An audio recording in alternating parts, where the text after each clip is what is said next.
First LEGO League is entering a new era. In this video, we will break down the latest updates to the upcoming FLL robot games, including smart sensors, remote-controlled robots, and interactive mission models. We'll cover how gameplay is changing from launch and watch to interactive missions, the pros and cons of the new system for students and teams, and team size, mentorship, and progression implications. Whether you're a coach, parent, or student, watch this video to find out what these updates mean for the future FLL participation and strategy. On January 12, 2026, First LEGO League announced major changes coming up for the 2026 season and beyond. You can find the original announcement linked down in the description below. The new format will officially launch in August 2026. Sadly, the legacy of Spike Prime and EV3 Robotics will be completely phased out by the 2028 to 2029 season, which is when this new era of FLL will take over. Let's take a closer look at the details of these changes. According to FLL's announcement, there are 4 major changes. First, teams will use wireless hardware with smart sensors and motors for both robots and game models, and this would make gameplay more interactive and strategic. Secondly, matches will feature semi-cooperative play, where teams compete side by side on the same field. Third, students will take on 4 distinct roles: driver, operator, technician, and specialist, so they can actively play with the robots and all the mechanical tools that they built, rather than just launching their robots with pre-programmed instructions. Fourth, students can customize game models with embedded hardware. One of the major changes is in hardware. First LEGO League has introduced a new LEGO computer science and AI kit with completely redesigned components.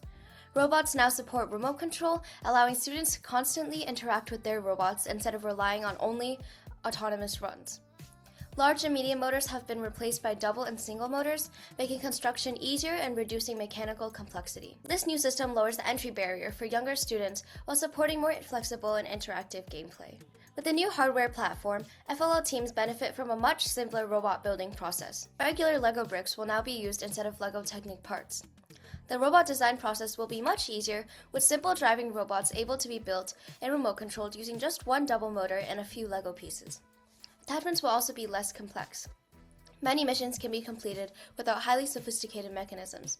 These modifications make builds faster, more accessible, and easier for younger students. For more advanced FLL teams, this could definitely be perceived as a downgrade from complex box robots and slip-on attachments, and it may reduce the challenge of the current robot game. However, FLL has also added a new moving component to the robot game. Game models are no longer just stationary objects on the game mat.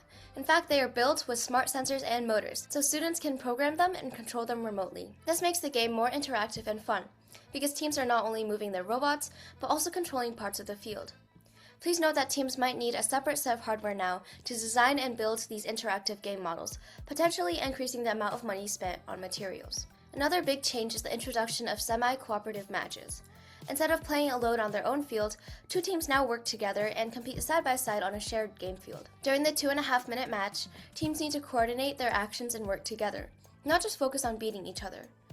Good communication and timing can make a big difference in performance now. This creates more interaction between teams, more friendships, and more fun for students, and it places additional emphasis on First's value of gracious professionalism. In the new FLL format, students no longer just start their robots and watch. Instead, they actively play the game using the tools that they designed and built. Every match requires 4 different roles, so each team will be allowed 4 members on the game field. The driver controls the robot and moves game pieces. The operator uses mechanical tools to work with the game elements. The technician programs and controls robotic tools, and the specialist manages the team's device and motorized models. By working together in these roles, students build communication, problem-solving, and teamwork skills, and learn how to collaborate within and across teams. The size of the game field may also change. For practice, teams can use a smaller 4-foot by 4-foot field, which is half the size of a regular FLL table. During semi-cooperative matches, 2 fields are combined so that 2 teams can play side by side. Each player has a designated area to work in, which helps keep roles clear and organized. The coding platform will also change. The current popular options for Spike Prime Robotics, like the Spike app and PyBricks, will not work in the new FLL era. Instead, a new app called the LEGO Education Coding Canvas, which is designed specifically for the new LEGO Computer Science and AI kit, will be introduced. The program structure and age groups are also changing. Instead of separate Discover, Explore, and Challenge competitions, FLL will have one unified game. All teams play the same game. However, they are grouped by age and skill level. This makes competitions fairer but maintains the challenging element for students. The new FLL format has some very clear pros. First, it lowers the technical barrier. Simplified robot designs and coding let younger or less experienced students participate more easily. Secondly, gameplay is more interactive. With remote controls and smart motors, students are actively controlling their robots instead of just watching autonomous runs. Finally, teamwork is enhanced. Interactive missions improve consistency and give students more opportunities to collaborate, plan, and problem solve together. This also increases leadership and communication skills inside and between teams. However, on the other hand, there are some significant challenges for both new and experienced teams. The transition cost will definitely be high, as the new hardware and sets are expensive, and students need to learn all the new skills that come with this new era. The new system also places greater demands on mentors, who must quickly adapt to both hardware and software changes to help their teams. Teams with 4 to 8 players will require more mentoring, which could result in fewer FLL teams in the coming years. Some teams may perceive the transition as a downgrade from the current FLL era, which they may deem more technically focused and complex.